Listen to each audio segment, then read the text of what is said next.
Hi everyone, in this video we will be talking about cross product, which is also known as vector product. In the previous video we talked about dot product or the scalar product and its properties, and we did very basic questions. In this video we will be talking about cross product. So cross product, as the name says, it is a vector product, and the convention to write this is A cross B, and that gives out a C vector. In scalar product it was A dot B, and the answer was a scalar. In A cross B is equal to C cross is equal to C is a vector. So if you have to find C vector, the way you find C vector is by using determinants, and I assume that you already know how to use determinants. If you are unfamiliar with how to use determinants, please familiarize first of how to open a determinant so that you can follow the video further. But the way you can find the value of C vector is by using the determinant in as follows: that first you take A vector cross B vector, so you first write ijk, which is for the components of C vector, then you write ax ay az, and then you write bx by bz. Okay. In dot product, when we were writing A dot B, we were doing ax bx plus ay by plus az cz. In this case, you use a determinant to solve the problem. Now, the second step that is important for you to know and for you to remember is that A cross B is mod A mod B sin theta n cap, where n cap is the direction of C vector,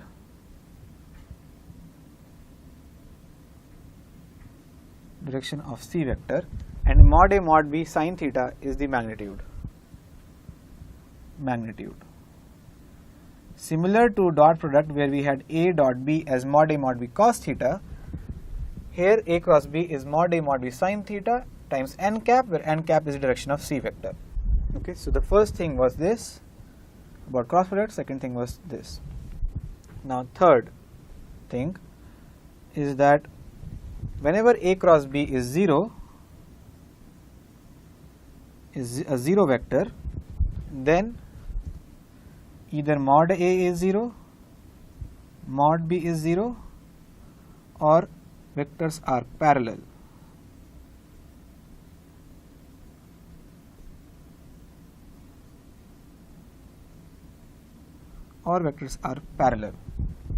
And it is important for you to remember that whenever cross product is 0, vectors are parallel, unless there is a 0 vector case, which is less likely, because this is opposite from dot product, where A cross B, whenever it was A dot B, whenever it was 0, vectors were perpendicular. Okay, so this is again different from how you were doing dot products. Fourth point is that A cross B is actually equal to minus of B cross A, and you should remember this, and you can prove it very quickly using properties of determinants. Is that whenever you have B cross A, you will write ijk and then bx by bz, ax ay az, and whenever you switch to rows in a determinant, there is a negative sign. So there is a negative sign. What does physically this mean is that A cross B has some direction and B cross A has some direction, and the direction of A cross B is opposite the direction of B cross A, whereas their magnitude mod A mod B sin theta would still be the same. Okay, and just in case you do not remember, this theta was the angle between the tails of A and B vector. I had mentioned this in dot products, but just in case you don't remember, theta is the angle between the vectors of A and B. Okay, A cross B. Now let us write the physical significance of dot product.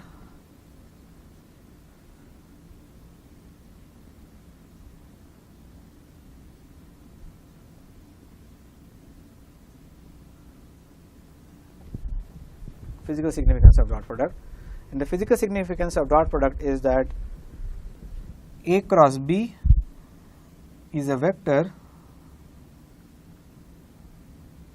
perpendicular to both A and B.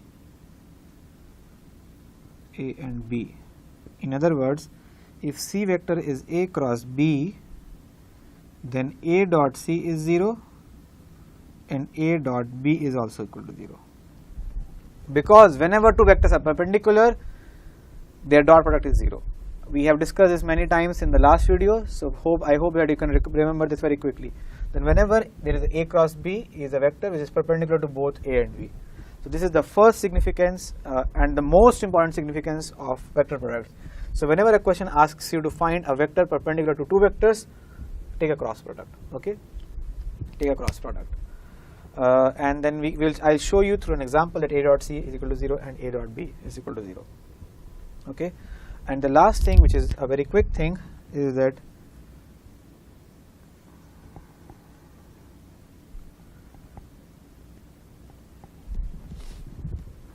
if you have vector A as this and vector B as two sides of parallelogram, then area of parallelogram is actually given by mod of A cross B, and that is very obvious because area of parallelogram is perpendicular into base. Perpendicular is nothing but if you have this theta, then this would be mod B sine theta. So area would be mod A mod B sine theta, and mod A mod B sine theta is A cross B. I just wanted to quickly write this down because in case a very simple question comes where you vector A and vector B and you have been asked to find the area, then hopefully you can very quickly take cross product and find the area of the parallelogram. Similarly, area of triangle in that case would be half. You can imagine that if you have the diagonal, then it will be half into base into height. That you can also do.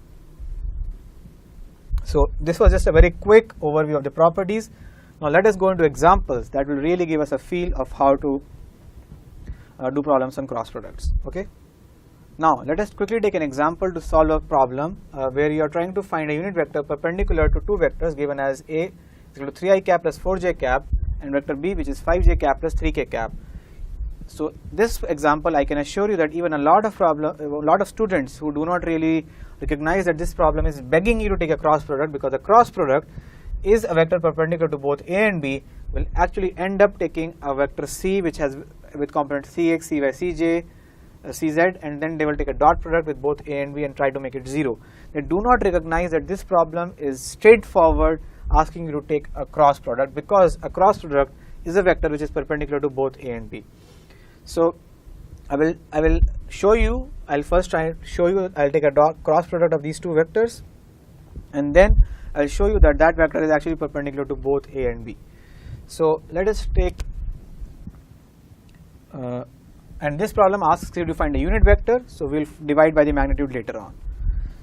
So how to take a cross product is that you can take 3, 4, 0 here, and write determinant as written. Write the determinant as written here.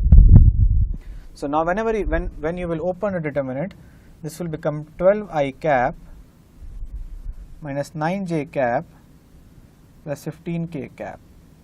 Okay, you can open the determinant 12i cap minus 9j cap plus 15k cap.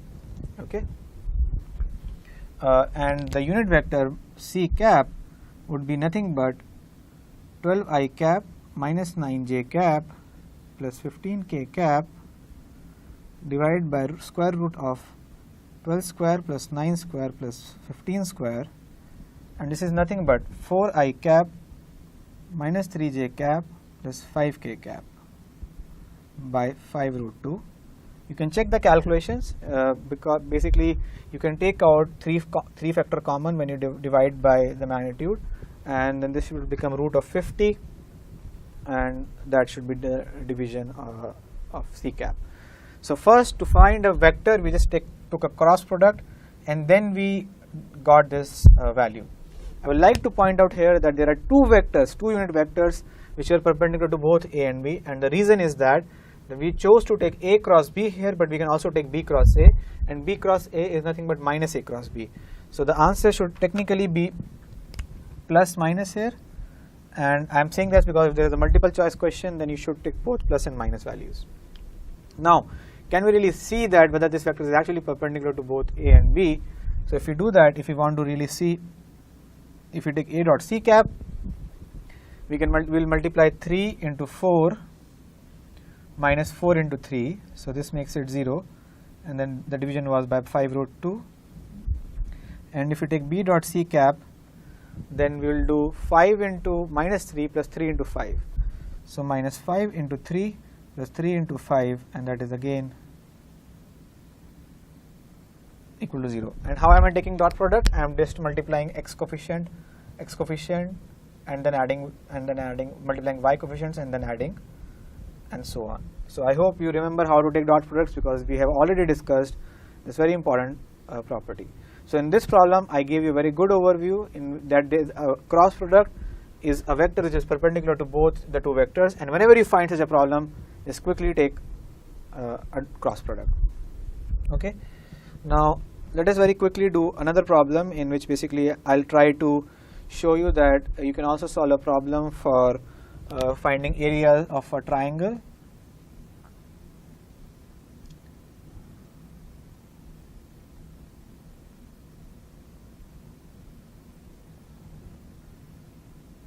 Area of a triangle using vectors. So if you have if you have been given 3 vertices,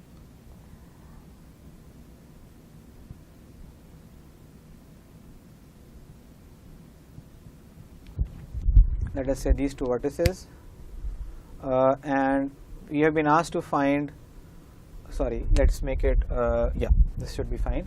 We have been asked to find these 3, we have been given these 3 vertices, and we have been asked to find the area of this triangle. We have A 1, 1, 1, we have B 2, 3, 1, and we have C as 1, 2, 1. Okay. All right, and we have been asked to find the area of the triangle. Now this is a 3D triangle. There are three dimensions to this coordinates, and you can very quickly do that using vectors. So the way to do that is to remember this property of parallelogram. A triangle is nothing but a half of a parallelogram, so you can just do a half of that. So first we will find AB vector, and then we will find AC vector. So you have to find this vector first, and then you have to find this vector, because the vector is for the side. These are position vectors. Remember, these are position vectors, so we have to find the side vectors or the line vectors. So the line vectors, AB vector would be I cap plus 2j cap, and AC vector would be just j cap. Okay, AC vector would be just j cap. So you have been, the area of triangle would be half of mod of AB cross AC, and that is nothing but, let us first try to find the vector of AB cross AC. You can do that I j k 1 2 0 0 1 0, and this would mean I into 0 plus j into 0 plus k into 1. Okay, so this basically becomes just k cap, and this would mean that the triangle area is half, because mod of k cap is 1. Okay, so a very simple problem just to explain you how we can use cross product to find area of a triangle.